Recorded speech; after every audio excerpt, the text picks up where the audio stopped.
Pero nagpapasalamat pa rin ako kaya siya dahil hindi niya ako pinabayaan. Ito yung panyo na harap-harap ko nung papunta ko sa hospital. Sabi ko, Lord, magpapakasal ng aking anak sa Sabado o ganito kang nangyari. Alam ko, hindi mo ako pabayaan. Tapos sabi ng doktor sa akin, kung maramdaman mo na nahihilo ka, natulog ka, sabi niya, ang balik ka agad dito sa hospital. At niya sa awa na niya, kaya siya dahil wala naman ako naramdaman ko yung parang nahihinga lang ako na kahit ay nakikita ko na talagang asin na wala na akong, parang wala na akong malay kasi wala na talaga ang alam ko, hindi ako pababayaan niya. Kaya siya dahil, tapos punta kong nagpapasalamat dahil na irawas din yung kasablang aking anak. Buti na lang hindi sa kanila nangyari kasi yung araw na yun, nauna silang lumapas, sumunod ako. Kaya salamat Lord, hindi ako pinabayaan at nakabalik pa rin ako dito sa hukong ang anak ng ako, hindi na ako makakabalik pa. So this year, magpupukad na rin ako kasi patapos na yung contract over 22 years po next year. Salamat kaya sa dahil na yung ano sa akin dito sa hukong. Salamat Lord.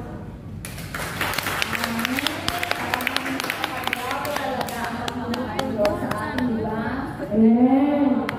Kung may nadyan siya lagi, tunay na napaka-himala niya po talaga sa buhay natin. Amen. Amen. Amen. Sino ba po? God is good. All the time. And all the time. God is good. Nais ko lang po ibalik ang pagpulit pasasalamat kay Yahweh Shaddai sa isang taon na pinagkalunan sa akin. Kasi it's my birthday.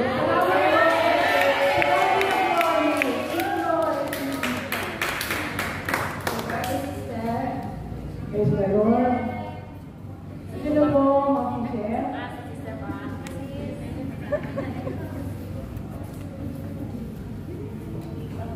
Mapagpalang hapon po sa ating sa sigaw na dahil sa aking mga kapatira. Thank you, Holy Spirit. Binabalik po ang pasasalamat kay Yahweh Shaddai dahil nasa hospital po ako at ganoon din ang aking uncle. Na nagkaroon po siya na na-admit po siya sa Sacrament Hospital sa Ordanita. Dinala agad sa ICU dahil sa aking malala na yung colon cancer pero nananalig.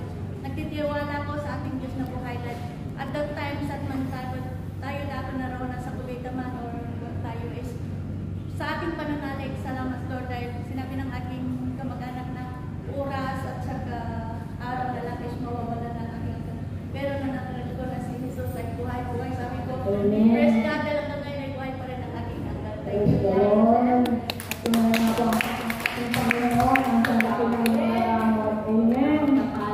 Praise the Lord. Wala na po. Dadako na po tayo sa Panalig at paborito sa salamat sa ating Diyos na buhay. Dahil nung umalis po yung mga amo ko, marami pong inuto sa akin na umiikot po ako sa mga magulang nila. Wow, ang dami. Kahapon po pumunta po ako sa Lula. Dahil hindi ko po alam, dahil hindi lang yata isang buwan na hindi natin bilisan ang bahay. Tapos nung bumalik po ako sa bahay, siguro napigla yung katawan ko na ano ko yung alikabok, nilagnat po ako ngayon. Papuri ko sa Diyos, nung uminom po ako ng gamot, okay na po, kaya binabalik ko lang ang papurit pasasalamat sa ating Diyos na buhay. Amen. Amen. Puri natin ang ating Diyos. Sino po po ang mga pinagkala? Huwag po tayo, huwag po natin ikahiya ang kabuhian ng ating Diyos. Amen. Sige na, ako na lang. Ayan. Palakpakan natin ang ating Diyos. Magandang hapon sa ating lahat. God is good. All the time. Gusto ko lang ibalik ang mapurit pasasalamat kay Yahweh Shaddai kasi nung April, mayroon pa akong blood chem dito lang sa Saipo. Then, nung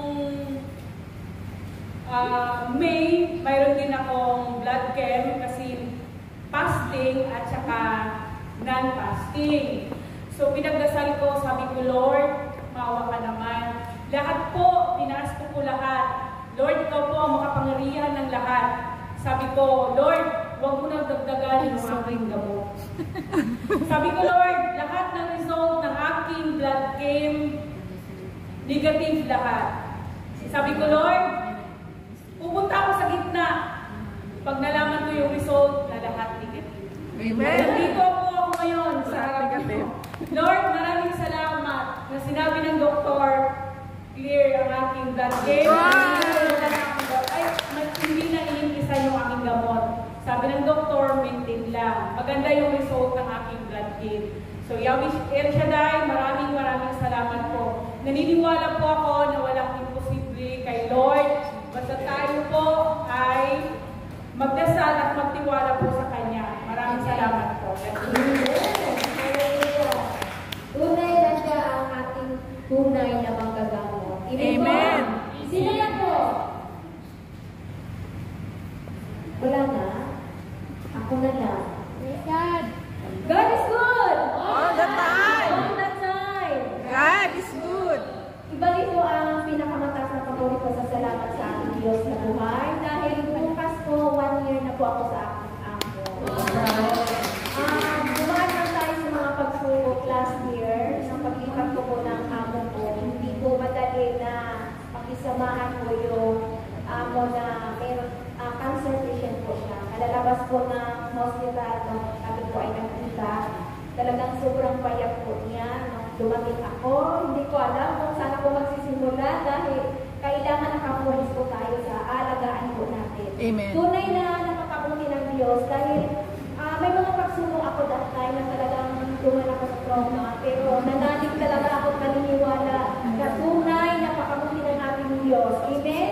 Yung panalangin, powerful po yan. Kaya araw-araw, oras-oras, lagi po tayo dumudulog sa ating Diyos dahil siya po ang tunay na manggagamot at tunay po na nagbibigay sa atin ng kalakasan sa araw-araw. Amen. Amen. At sa awa ng Diyos ngayon po, magaling na po yung lula ko, wala na mga sugat-sugat. Lagi po talagang pinapanalangin yung gamot niya. Napakasarap lang na sabihan ka ng anak na mas marami akong time sa nanay niya. At kahit sa mga check-up, isang beses lang po sila sumasama. Ako po lagi ang kakasama ng lola. Kaya ang sarap sa pakiramdam na nagtitiwala yung amo natin. Kaya Amen. lagi tayong babad sa presensya ng ating Diyos. Hindi niya tayo pababayaan at laging nariyan sa ating nagkamaray. Amen? To God be the glory. Amen. Amen. Palakpakan. Wow. Sister. Pinagdang mga ako po nagpapasalamat ng Panginoon sa akin sa pagkakataon ito. Pinagdadako po niya sa akin na ako'y bigyan na kasi niya sa akin po sa araw na ito na aking kaarawan. Amen. Happy birthday! Nakasalamatan po din po ang aking mga pamilya na nagtagulog sa akin. Ako'y nakulong sa akin. Pinagkakayuan niya sa akin. Pinag-isang maging mabusyang mahirap po wala ang isang magulang. Pero mas mahirap po wala tayo mas naaasahan. Kaya Lord, sa iyong paminagaling ako po salamat. Gabayan po niyo ako sa aking buhay at kinabubuhay. Salamat po. Amen.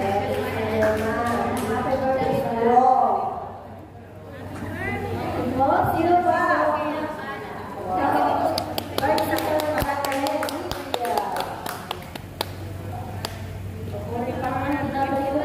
Salamat din po ako kasi ngayong araw na to, pagkakaroon ko din po. Salamat Lord. Happy Amen. birthday po, kapatid. Po, sino ba po mga pinagmamahan? Huwag kayong mahiya.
Tapos po, dahil hindi po ako makahawak, tinaas ko po yung dalawang kamay. Yung dalawang kamay ko at sabay sigaw. Sabi ko, Jesus, my Lord and my Savior, please save my son. Mga kapatid, yung anak ko po wala na pong pulso. Nagsabi po ng aking brother husband. Tapos po, pero mainit pa po siya at saka ayaw po talagang hawakan dahil wala pa po yung ambulance. Pero meron po sasakyan doon at nakasigaw po namin binuhat ng aking brother husband yung aming anak at dinala po namin siya sa ospital. Bakit antayin po kasi? At saka binigyan po siya ng bonus at dinala po namin siya, sinanasper po namin siya sa doktor sa ospital. Nung pagdating po namin doon ay talagang sabi ng doktor, mayroon lang pong crack yung kanyang panga. Subalit, hindi po pala crack dahil naputol po talaga yung kanyang panga na hindi po talaga siya makapagsalita at makapo yung rito niya.